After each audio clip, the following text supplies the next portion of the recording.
বন্ধুরা সবাই কেমন আছো? বন্ধুরা আজকে তোমাদের আপন মায়ের সাথে রাতে কাজ করার অসাধারণ একটি সত্য ঘটনা বলবো।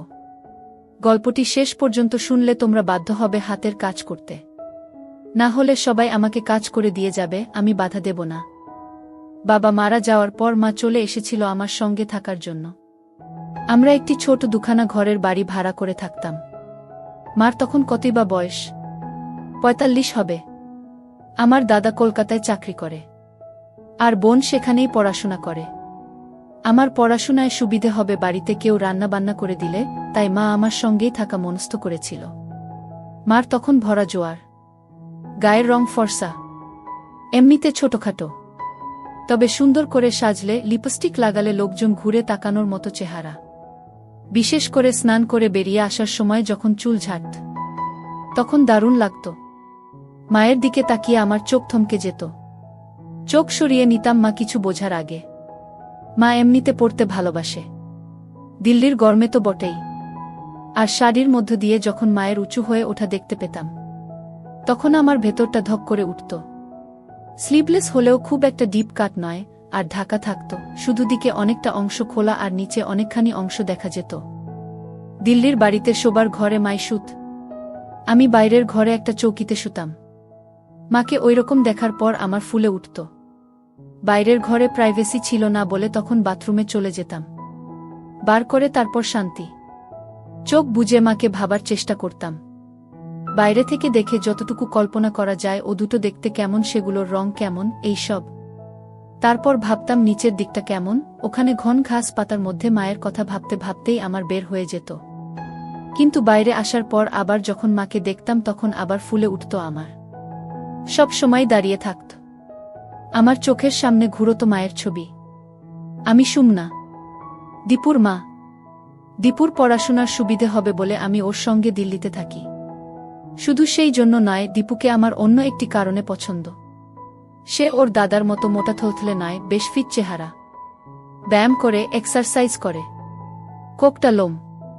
২১ বছরের দীপুকে দেখে আমার মনে হতো একজন সত্যিকারের পুরুষ মানুষ দেখছি। আরেকটা কারণ হলো ও অনেক বেশি হাসি খুশি, আমার সঙ্গে ফ্রি। তাই ওর কাছে থাকতে আমার ভালো লাগে, ওর দিকে তাকিয়ে। বিশেষ করে দীপু যখন বাথরুম থেকে চান করে তোয়ালে পরে বেরিয়ে আসত, তখন যে আমার কিছু হতো না সেটা বলবো না। আমার কোনোদিন আর কোনো মর্দের সঙ্গে সুযোগ হবে না, এটা ধরেই নিয়েছিলাম। কিন্তু মাঝে মাঝে ইচ্ছে করত দীপু আমার হাত দিক।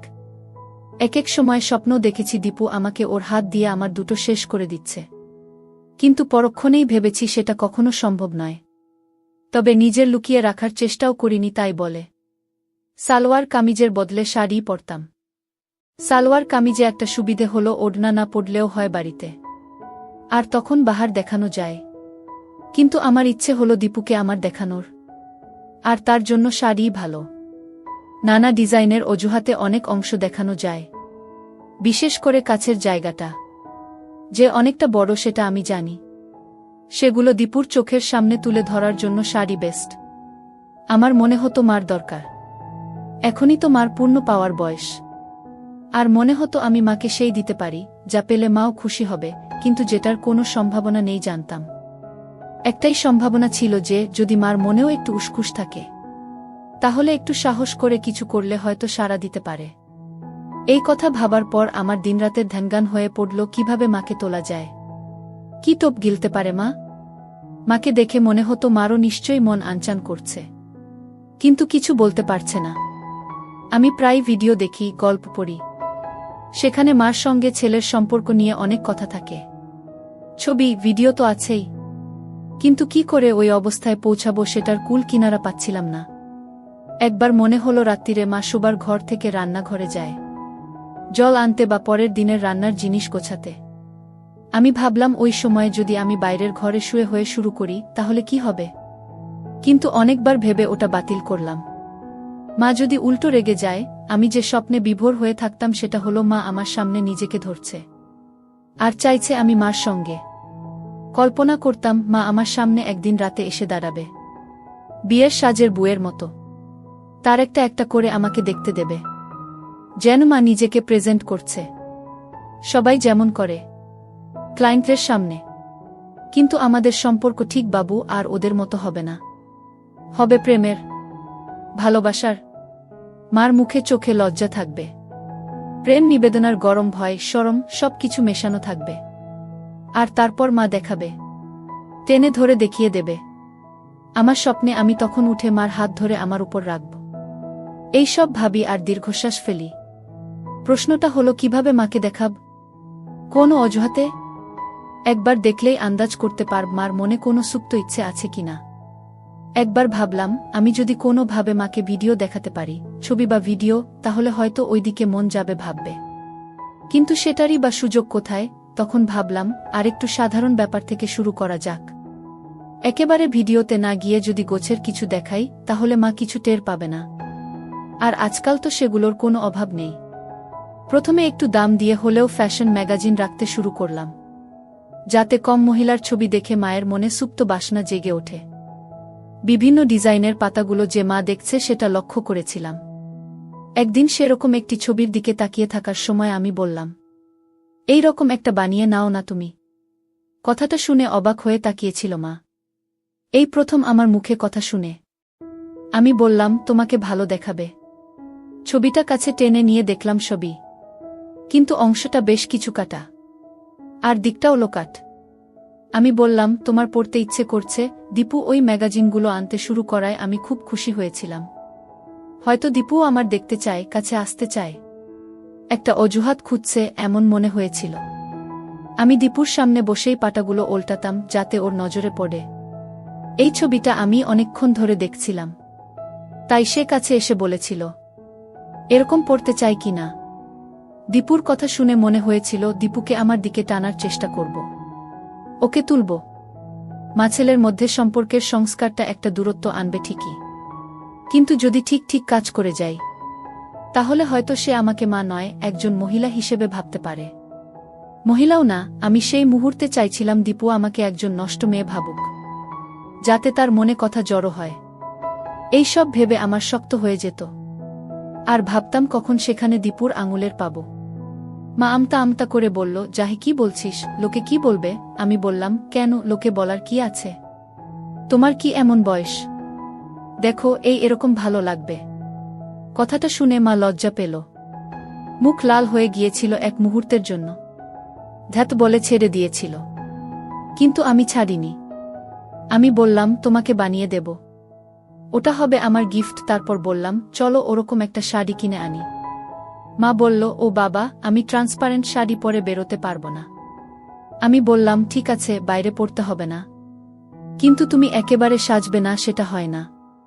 তুমি একটু সাজুগুজু করলে তোমার মন ভালো থাকবে, এতে লাভ হয়েছিল। একদিন মা কাজ করতে করতে হঠাৎ বলল, আচ্ছা দীপু, আমি খুব মোটা হয়ে গেছি না? মা উপর থেকে সরিয়ে আমাকে দেখানোর চেষ্টা করছিল, গলা একটু আটষ্টতা। বুঝলাম মা অনেক ভেবে এই প্রশ্নটা করেছে, হয়তো আমাকে তার দেখাতে চায় এই কথা বলে, কারণ তখন নিচে উদ্ধত দেখা যাচ্ছিল, একটা পরিষ্কার দেখা যাচ্ছিল। আমি বললাম, না মানে কেন বলতো? না রে, কেমন একটা থলথলে হয়ে গেছি। ম্যাগাজিনের মডেলের ছবি দেখে তোমার এই কথা মনে হচ্ছে? মা মাথা নেড়ে সায় দিল। কি করি বলতো? কি আবার? এক্সারসাইজ করো, ওটা তো জমেছে, চলে যাবে। কি এক্সারসাইজ করব বলতো? আমি ওই জিম টিমে যেতে পারবো না, ঘরে বসে কিছু করলে কমবে, ঘরে বসেই তো আমি এক্সারসাইজ করতে পারো তো। এই বলে ভাবলাম একটা সুযোগ নেই। বললাম, কিন্তু তার জন্য অন্য জামা পরতে হবে, পরে তো আর ওসব করতে পারবে না। কি জামা? আমি সাহস করে বললাম, তাহলে পায়ে শাড়ি জড়িয়ে যাবে না? কথাটা উচ্চারণ করার সময় আমার রক্ত গরম হয়ে উঠেছিল। আমার হাত রেখে মার দুটো দেখানোর ভঙ্গিতে বললাম, এগুলো শক্ত করে আটকে রাখতে হবে তো। মার বোধহয় কথা মনে ধরেছিল, কাছে এসে বলল, কোথায় কিনি বলতো? আমি বললাম, এগুলো তো অনলাইনেই পাওয়া যায়, এখান থেকেই অর্ডার করে দিচ্ছি। বলে ল্যাপটপটা কাছে আনলাম, পাশে বসার ইঙ্গিত করে বললাম, এখুনি করে দিচ্ছি। মা যেন লজ্জা পেল একটু, বলল, না না, আমি নিজে কিনে নেব। কিন্তু কোনো দোকানে পাবো রে? দূর, কোথায় খুঁজতে যাবে? সব দোকানে পাবেও না, এখুনি হয়ে যাবে, এসো। শুনে মা কাছে এসে বসল। আমি অনলাইন স্টোরসের সাইট খুলে সার্চ করলাম, মডেলদের ছবি ফুটে উঠল, নানান ভঙ্গিতে পোজ করা। যেন খুব সাধারণ কথা বলছি সেই ভঙ্গিতে বললাম। মা একটু থতমত খেয়ে গেল এই ডিরেক্ট প্রশ্নে। তারপর আমার দিকে না তাকিয়ে বলল। আমি সুযোগ বুঝে একবার মার দিকে তাকিয়ে নিলাম। কোনো দরকার ছিল না, তবু মাকে বোঝাবার জন্য যে আমি মার দেখতে চাই। মা টের পেয়ে গুছিয়ে বসল, কিন্তু ঠিক পরের মুহূর্তেই মা হাত তুলে চুলে দিতে লাগল, আর আমি মার সব পরিষ্কার দেখতে পেলাম। তখন আমার গরম হয়ে গিয়েছিল। মা যে ভঙ্গি করছে সেটা স্পষ্ট বুঝতে পেরেছিলাম। মনে মনে ভাবলাম, দাদাও দেখাচ্ছি তোমায়। এই প্রথম মাকে প্রেমিকার রূপে ভাবলাম। তোমার ব্যবস্থা করছি আমি এবার আর চোখ সরিয়ে নিলাম না। যতক্ষণ পারি নির্লজ্জের মতো মার দেখলাম। একবার মার সে অঙ্গে দৃষ্টি বিনিময় হল। দেখলাম মা তখনও চুল ঠিক করার ভান করে মেলে ধরেছে আমার সামনে। আমি ইচ্ছে করেই ছেনালিপনা করেছিলাম। আমি চেয়েছিলাম দীপু ভালো করে দেখুক আর জানুক যে আমি সেটা উপভোগ করছি। আমি চাই দীপু বুঝে নিক যে আমার দিকে তার চাহনি আমার ভালো লাগে। দীপু যখন আমার দিকে হা করে তাকিয়েছিল, আমি আর চোখে দীপুর দিকে তাকিয়েছিলাম। দেখেছিলাম সেখানে একটা বলিষ্ঠ রয়েছে। সেটা দেখতে পেয়ে আমি আমার হাত আরও কিছুক্ষণ উপরে রেখেছিলাম। আমি তাকিয়ে আছি দেখে মা হেসে জিজ্ঞেস করল, কি বিশ্বাস হচ্ছে না? অত দেখতে হবে না। আমার মুখে কথা সরছিল না। বললাম, তোমার যা সুন্দর লাগছে না, একই কথা বলে যাচ্ছে শুধু। কোথায় আমার আরেকটু ভালো হবে সেটা না, একটু চাইছি এক্সারসাইজ করার কথা। আর ছেলে শুধু ভালো বলেই যাচ্ছে। ওরকম কথায় ভালো না বেশে সত্যি সত্যি একটু সাজেশন দে তো দেখি। তারপর বলল, আচ্ছা শুনেছি নাকি নাচ প্র্যাকটিস করলে কমে? সবাই বলে বেলি ড্যান্সিংয়ের কথা, কমে যায় নাকি? আর নাচটাও শেখা হলো? কি বলিস তুই? আমি জানতাম দীপু লুকিয়ে লুকিয়ে ড্যান্সিংয়ের ভিডিও ক্লিপ দেখে, তাই এই কথা তুলেছিলাম। ড্যান্সিং শিখলে আমার দুটো লাভ ভালো হবে, আর দীপুকে দুলুনির নাচ দেখিয়ে আমার দিকে আকৃষ্ট করব। কোনো মেয়ে যদি নিয়ে কম কাপড় পরে ড্যান্সিং করে দেখায়, তাহলে যে কোনো পুরুষ ঘায়েল হতে বাধ্য। এর মতো নাচ পৃথিবীতে নেই, আর এতে কম পড়ার হাজার অবকাশ আছে, অজুহাত আছে। এমনকি আমি তো কল্পনাও করেছি এক সময় ড্যান্সিং এর নাচ দেখাতে দেখাতে দীপুর সামনে একটা একটা করে করে দেখাবো, একসেট হয়ে নাচব। তখন কি আর আমাকে ছাড়া ওর আর কোনো গতান্তর থাকবে? আমি তো মনে মনে কস্টিউমগুলোও ভেবে রেখেছি। পায়ের দিকটা স্লিট করা থাকবে যাতে দেখা যায়, আর দিকটা যত হয় তত ভালো। আমার কত দিনের ইচ্ছে একের পর এক দীপুর সামনে নিজেকে দিই। কেমন মনে হয় এটা হলেই আমি ধন্য হব। আমার তখন শুধু একটা ধ্যানগান, কিভাবে দীপুর সামনে হব। আর দীপু আমাকে ইচ্ছে মতো ওর শক্তসমর্থ কাছে আত্মসমর্পণ করাটাই আমার হয়ে দাঁড়িয়েছিল তখন। কিন্তু তার আগে ওকে একটু তাতিয়ে তুলতে চাই, যাতে আমি যখন ওর সামনে নিজেকে ধরব সে যেন ঠিকমতো রেসপন্ড করে। এ দেখি মেঘনা চাইতে জল। আমি কোথায় মাকে ড্যান্সারের রূপে ভেবে মারি, আর এদিকে মা নিজেই প্রস্তাব দিচ্ছে ড্যান্সিং করবে। না, মার তাড়না এবার টের পাচ্ছি। কিন্তু আমিও এত সহজে কাবু হব না। ব্যাপারটাকে আরও এগিয়ে নিয়ে যাওয়া যায় কি না দেখা যাক, আমি ভাবলাম। বললাম, এটা তো খুব ভালো আইডিয়া। আমিও শুনেছি, কিন্তু কোথায় শিখবে? এই কাছেই একজন শেখায়। আমি কথা বলেছি, আমার একটা কিছু শেখা হবে, এক্সারসাইজও হবে। কিন্তু এত ভাবছ কেন? আরে তোর দাদাবোন তো শুনেই রেগে যাবে মা ড্যান্সিং করছে। আর চারপাশের লোকজন আছে না, একটু ওই নাচ কি না। শোনো, তুমি তো আর কোথাও পারফরম্যান্স দিতে যাচ্ছ না, কাউকেই জানানোর দরকার নেই। সেটাও ঠিক, শুধু ক্লাসের লোকজন দেখবে, আর কেউ না, আমিও না। মা তখন এগিয়ে এসে আমার বলল, ও আমার সুইট বেবি, অফকোর্স তুই চাইলে দেখাব। আমি ততক্ষণে ল্যাপটপ খুলে ইন্টারনেটে কিছু ড্যান্সিংয়ের ছবি সার্চ করলাম। মা কাছে এসে বলল, এই দেখ, কোনো নেই। মা দেখাচ্ছিল আর আমি দেখছিলাম। মার দিকে তাকিয়ে বললাম, তোমাকে কিন্তু হেভি লাগবে। আমার মা চোখ মেরে বলল। আমি অপ্রস্তুত হয়ে কিছু বলতে যাচ্ছিলাম। মা হালকা হেসে বলল, আমি জানি তুই কি ভাবছিস। আমি বললাম, আচ্ছা তোমাকে একটা জিনিস বলবো। মা রাগ করবে না তো? মা অবাক হয়ে বলল, না। কি রাগ করবে না বলো? আরে বাবা, করব না, বলতো দেখি। তুমি এখন থেকে প্লিজ ইউজ করো না তোমার হাতের নিচে। শয়তান ছেলে বললেই হলো। কেন? মায়ের মুখে কথাটা শুনে আমার আরও শক্ত হয়ে উঠেছিল। বললাম, তুমি কাটবে না, আমি হেয়ার রিমুভার এনে দেব। দেখো, ড্যান্সিং করবে, আর ওরকম খড়খড়ে না। এবার মা হালকা হাসল। বলল, একজনের দেখছি আমার নিয়ে রিসার্চ করা হয়ে গেছে। এত নজর ছেলের? কোনো ফাঁকে দেখিস রে এত? আমি বললাম, আবার কিসের? মা তখন আলতো করে কপট রাগ দেখিয়ে গালে চড় মারল। আমি তোর মা না? মার দিকে কুনজর দিতে হয়, কোথায় কুনজর দিলাম? আমি মজা করার চেষ্টা করলাম, শুধু নজর দিয়েছি, ব্যাস। তারপর বললাম, রাগ করলে? আমি জানতাম মা ইচ্ছে করেই করছে, তবু ভান করলাম কিছু জানি না। না রে বাবা, আমাকে দেখার লোক বলতে তো একমাত্র তুই আছিস। কিন্তু আমি ওসব ইউজ করব না যদি না তুই কিনে দিস। আমি এখুনি নিয়ে আসব বললাম। আমি চাই না তুমি কখনো, তোমার ওখানের স্কিন খারাপ হয়ে যাবে, শক্ত খড়খড়ে হয়ে যাবে। তারপর গলা আরও নরম করে বললাম, প্লিজ দেখো, তোমার নিজেরই ভালো লাগবে। সন্ধেবেলা জিজ্ঞেস করেছিল, মা আলতো করে জানালো, হ্যাঁ। আমি ভঙ্গিতে বললাম, আর কখনো ওসব ইউজ করবে না। তোমার নিজের ভালো লাগছে না? তারপর বললাম, একটু জ্বালা করছে, তাই না?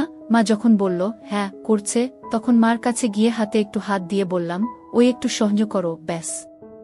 আমার তখন খুব ইচ্ছে করছিল তুলে দীপুর সামনে দাঁড়াই, ও দেখুক, কাছে আসুক, কিন্তু লজ্জা পেয়ে পারিনি, কারণ জানতাম আরও সুযোগ আসবে। এও জানতাম যে দীপু এখন আমাকে শিকার করার ধান্দায় আছে, আর আমি শিকারীর কাছে এত সহজে ধরা দেব না ঠিক করেছিলাম। যত উঠতে পারি তত শিকারের খেলা জমবে। আমি চাইছিলাম ওর আরেকটু কষ্ট পাক, যাতে আমাকে ছাড়া আর কিছু ভাবতে না পারে। এরপর একদিন মা ড্রেসিং টেবিলের সামনে বসে চুল আঁচড়াচ্ছিল। আমি পেছন থেকে মার কাঁধে হাত রেখে বললাম, চলো তোমার চুলের স্টাইল বদলাই, একটু অন্যরকম করে কাটিয়ে এসো, আর একটু ডাইও করিয়ে নাও, কয়েকটা জায়গা শুধু, ভালো লাগবে। আর এই নাও তোমার জন্য একটা লিপস্টিক এনেছি, বলে মায়ের ফেভারিট রঙের একটা লিপস্টিক হাতে তুলে দিলাম। দেখলাম মা খুশি হয়েছে। সেদিনই গিয়ে চুল কাটিয়ে স্ট্রেট করিয়েছে। ঘরে ঢুকতেই আমি বললাম, দেখেছ কি সুন্দর লাগছে? বলেছিলাম না? শুনে মা লজ্জা পেল। বলল, সত্যি? আমি কাছে গিয়ে বললাম, আমি এমনি এমনি বলছি নাকি? কতজন তোমার দিকে তাকিয়েছিল রাস্তায় বলো তো? মা আমার কথা শুনে আরও লজ্জা পেয়ে ভেতরে চলে গিয়েছিল। কয়েক মাস পরের কথা। মা রেগুলার ড্যান্সিং ক্লাসে যায়। একদিন বলল, আমি একটা হিন্দি গানের সঙ্গে নাচ শিখেছি, ঠিক ড্যান্সিং না, তবে ওই রকম, তোকে দেখাবো। অফকোর্স। আমি তো এক পায়ে খাড়া। বললাম, কস্টিউম কোথায় পেলে? না রে, ওগুলো পরে কিন, খুব দাম। এই নাচটা করব। দাঁড়া, হিল জুতো পরে আসি। মা, তুমি হিল জুতো পরছো আজকাল? বাহ! হিল জুতা পরে নাচতে গিয়ে মা পড়ে যেতে গেল। আমি তাড়াতাড়ি মাকে গিয়ে ধরল। মা অঙ্গতা বসত, আমার হাত লেগে গেল, সাথে সাথে আমার শক্ত হয়ে গেল। কিন্তু এ কি? মা কিছু বলছে না কেন? তার মানে কি মাও রাজি? আমি প্ল্যান করে ফেললাম, আজকেই ঠাকুর ডুবানোর উত্তম সময়।